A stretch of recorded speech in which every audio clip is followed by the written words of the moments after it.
Hi, Beatrice Dora with the Musings podcast. I would like to talk on my own experience from abuse and the lessons that I mastered, and they have continued to be instrumental in my life and even in the lives of the people that I work with. Abuse is tough. Abuse is painful, whether it is mental, physical, emotional, or sexual, or financial, name it, because there are different forms of abuse. Working on those deep-rooted wounds takes courage, faith, and support. Sometimes gathering the courage to address that monster called abuse is not easy. And some people figure out or think that numbing that pain is easier than addressing it. Okay, you can numb it and not address it, but it will continue destroying you inside out. You can never live a normal life when you are mentally and emotionally tormented by these deep-rooted wounds. I would say this: gathering the courage to feel the pain and heal in the journey is beneficial. I never knew that until when I gathered the courage to embark on my healing journey. And I would not say that it was easy. And I would not say that it was a one-year thing. It was a journey that took many, many years. Years of being honest with what happened and being honest with the profound pain that I continued to experience on a daily basis. Therefore, today, I would like to share with you some of the great lessons that I learned in my journey. And I hope that my experience will empower you, encourage you to get out of your comfort zone and start healing. And let me say this: abuse affects everyone in both gender, whether men or women. It is not a respecter of your gender. But mostly women are vocal and come out to talk about the abuse more than men do. And of course, I think women are the majority who have been abused. Let me share some of these lessons with you. Number one, I learned the importance of self-compassion. In your life, whether you've been abused or whether you've been struggling with certain issues that are difficult to describe, you cannot heal without extending self-compassion to yourself. You know, sometimes we are compassionate with other people. We show our compassion to other people, but we fail to extend that compassion to ourselves. And when it comes to our healing journey, which is instrumental for our mental, emotional, physical, spiritual well-being, compassion is the key. Compassion is the key that opens the door to the healing. When I lacked self-awareness in the context of compassion, all I did was to feel sorry for myself, keep on crying, try to hide my emotions, and soothing my emotions which are painful. And when I talk about soothing, it's like feeling sorry for myself and throwing a self-pity party all the time. And that was not helpful. But when I started taking the tiny small steps to extend compassion to myself, I started witnessing the change that was already taking place in me. I learned that acknowledging my pain while also being gentle with myself opened a door for genuine healing. It became very clear for me that recovery is not a straight line. So if you're planning to embark on the healing journey, just know it is not a straight line. It is a journey with roadblocks, with potholes, with detours, with pain, with many people and other situations coming to ambush you and bring in the triggers that you never expected. And this is why the healing journey from your abuse is cultivated when we start extending patience and acceptance to ourselves. You know, when we've gone through abuse, we are tough in a negative way on ourselves. Because number one, we start blaming ourselves that maybe it was my fault. That's why I was sexually abused. That's why I was physically abused. That's why I was emotionally tormented. I think there was something wrong with me, and there is always something wrong with me. Don't go that way, because you need to accept. You know, when I started my journey of healing, one thing was very clear. Yes, I had to acknowledge, yes, I was abused. It was not my fault. I have no control over what happened, but I have control on taking the necessary tiny steps to begin my healing journey. Yes, I was abused, but I don't have to live in bitterness, in anger, with wounds that are always oozing. I need to extend the olive leaf, and forgive myself, and also start the deep work of forgiving those who abused me.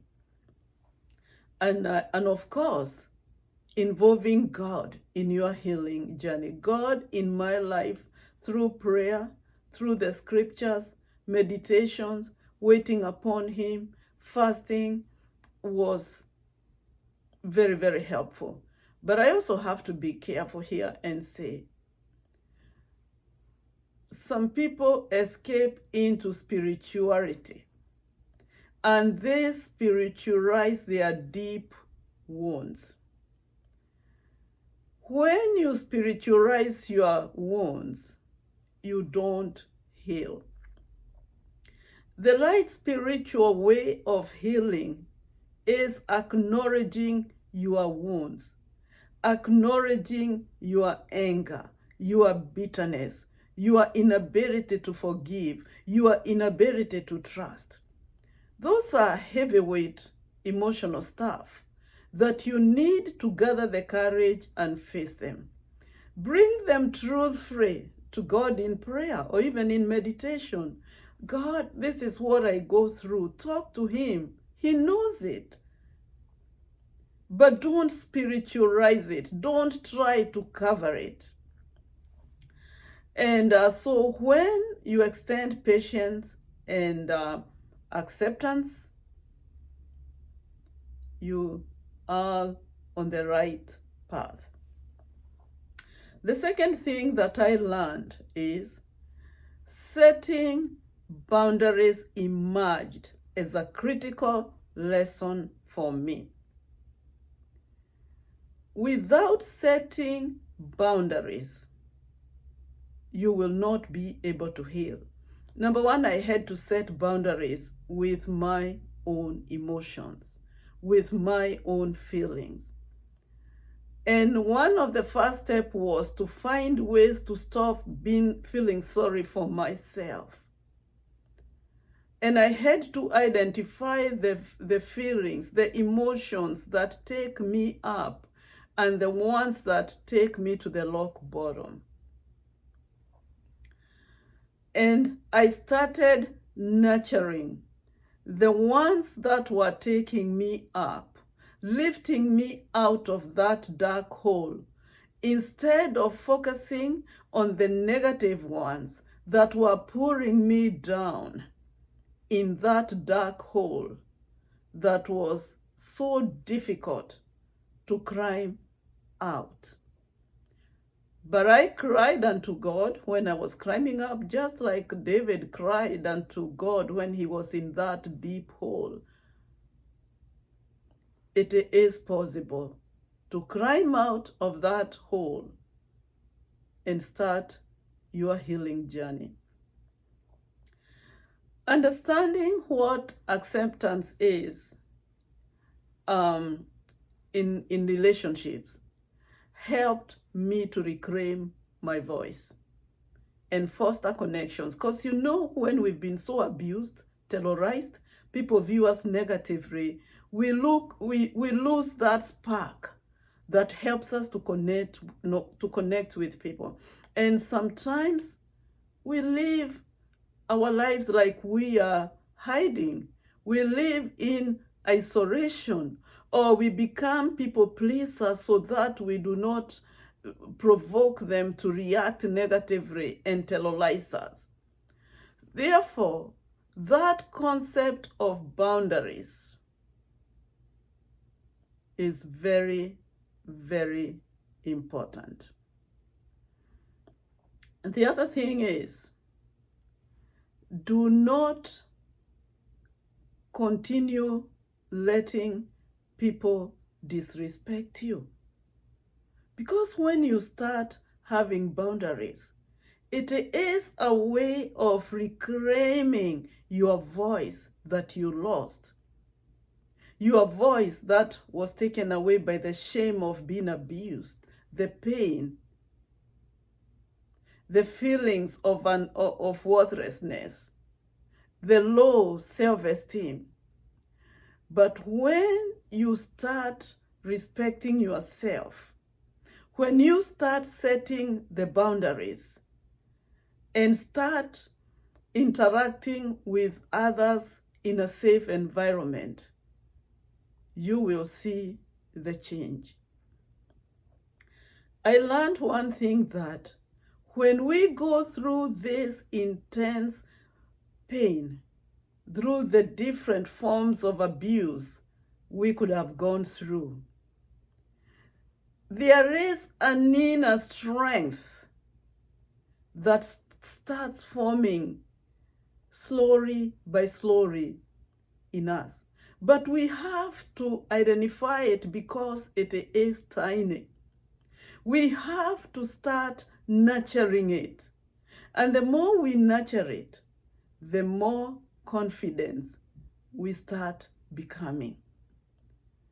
And one day, we wake up, and you will wake up and say, oh my goodness, how did I get to this point where I feel confident, where I feel I'm healing, where I feel that I am no longer in that dark cave of bitterness and unforgiveness and pain. And let me say this. We need to get out of our comfort zone and start seeking support. Seeking support is not a sign of weakness, but a sign of strength.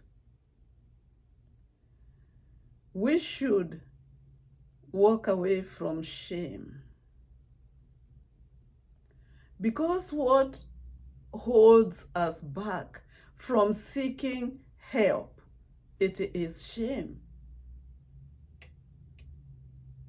There is shame that follows the abuse. You are still a child of God, no matter how severely you are abused. You are not a second-class citizen. You are a human being with the right to live and with the right to spell out your boundaries on how you want people to treat you and relate with you. When we start exercising that self-respect,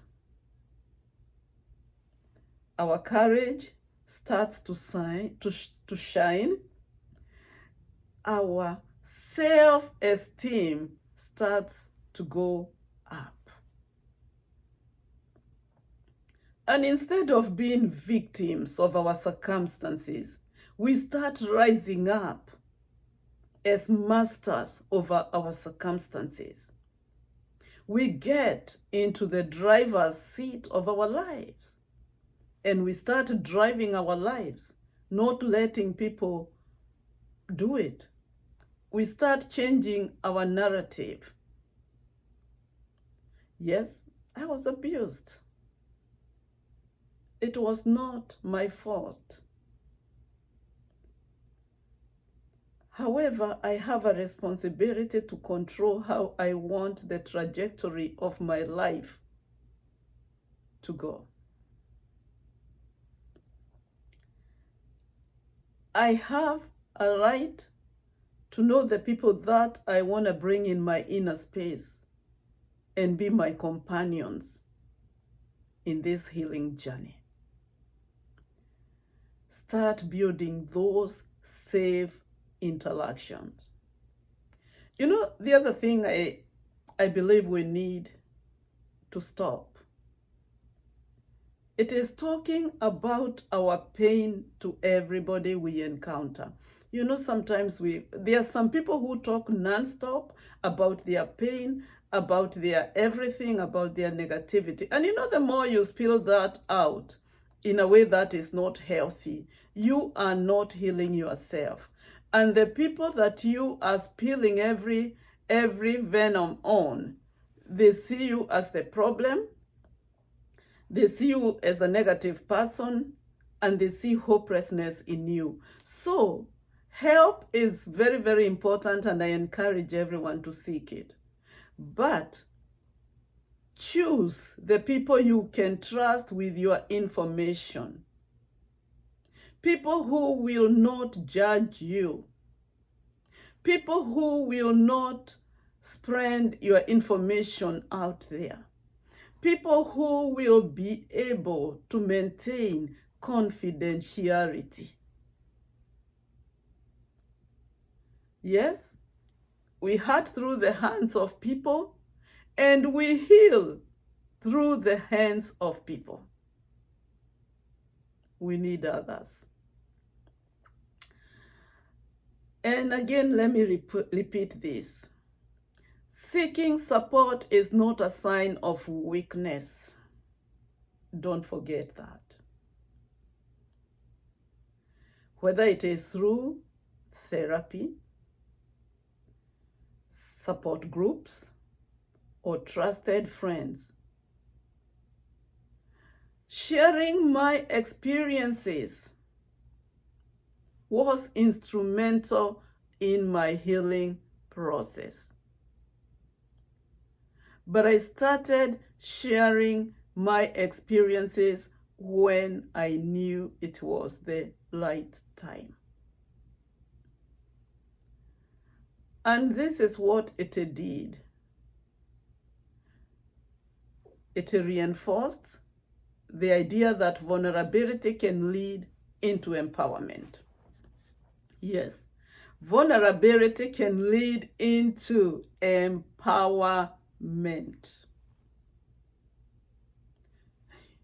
you cannot heal without being vulnerable to somebody. Somebody you trust, maybe through therapy, maybe support groups, or trust and friends, or even being vulnerable to your journal. That's another thing I learned in my healing journey, that a journal is a best friend. As long as you know how to journal and keep your journal in a safe place where somebody will not come and open it and start reading. A journal, even up to this day, is still my best friend. I am able to pour my thoughts, my feelings, my fears, my expectations, and the list can go on. And when you develop the art of journaling, you also become your own doctor, your own therapist or counselor, or whatever name you want to give it. There is a lot of healing in journaling. Because when you start, you take that pen and you start writing, there is such a connection with the brain. And the brain starts releasing all the negativity that has been hidden underneath. And it comes to the light, you face it head on. You start processing. And I'm not saying this is an easy journey. And I'm not saying that this is a journey that you take a month or two. No. Complete or effective healing takes a long time. You must be willing to move on, to heal, to work on yourself, to consult when necessary, until the day you will feel your pain is less and you are able to face most of these emotions head on. I knew I was healing when I started feeling sorry for myself and crying myself to bed.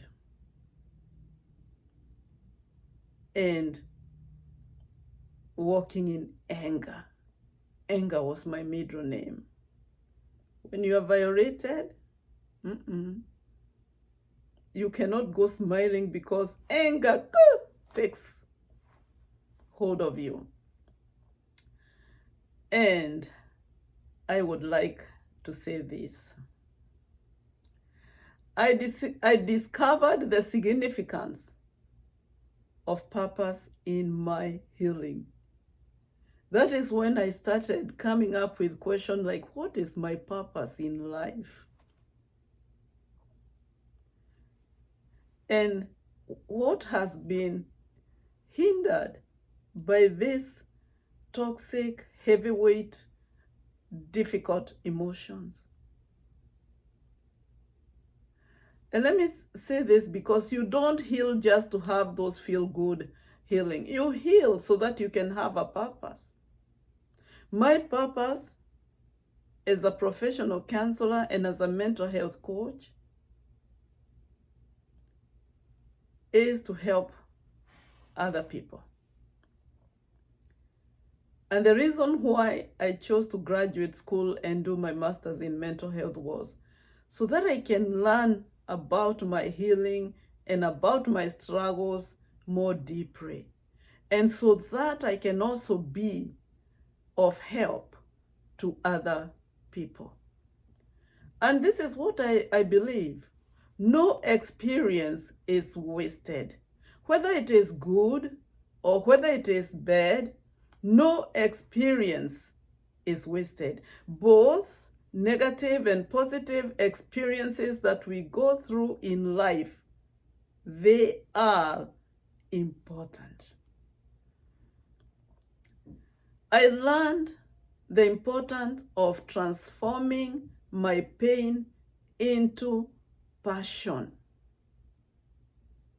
whether through advocating for people who have been abused and silenced not to talk about it, whether it is through creative expression or community involvement, or whether it is speaking engagement or podcast like this one I'm doing.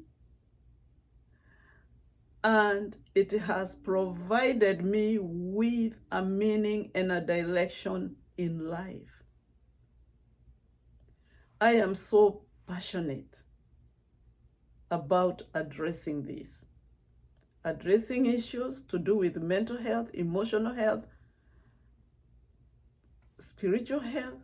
I am passionate because I know healing is possible. And I know, and I have experienced, and I have tasted the joy, the resilience, the experience that comes with healing. And let me say this as I come into conclusion. The journey of healing has equipped me with resilience, with empathy, and a deeper understanding of personal and relational dynamics. These lessons continue to guide me as I navigate life forward and as I help people and as I work with my clients. I am able to exercise empathy because, people criticize people who are struggling with emotional wounds or even physical wounds out of abuse or sexual abuse.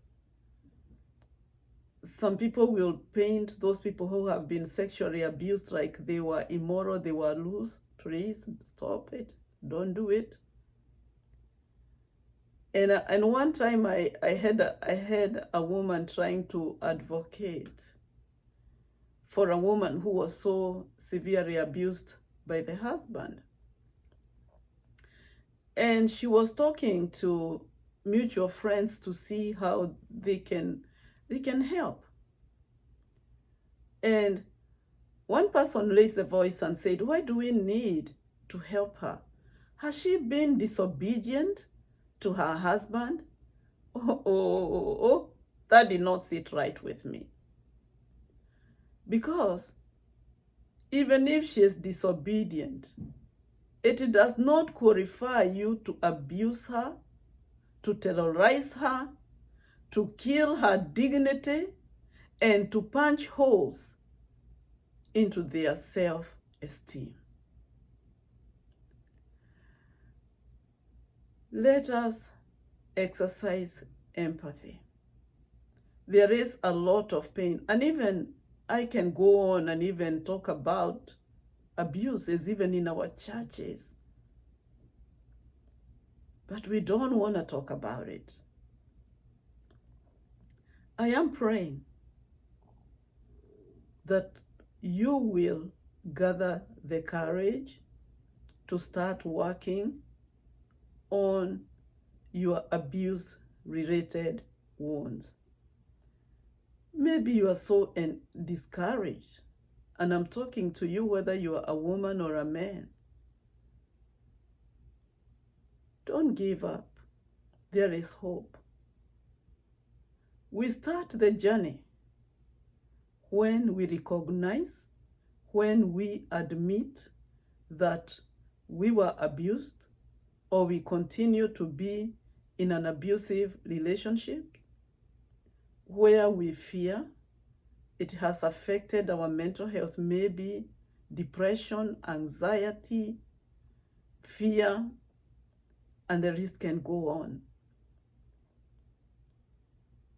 Try to identify somebody you can trust or somebody that you can talk to.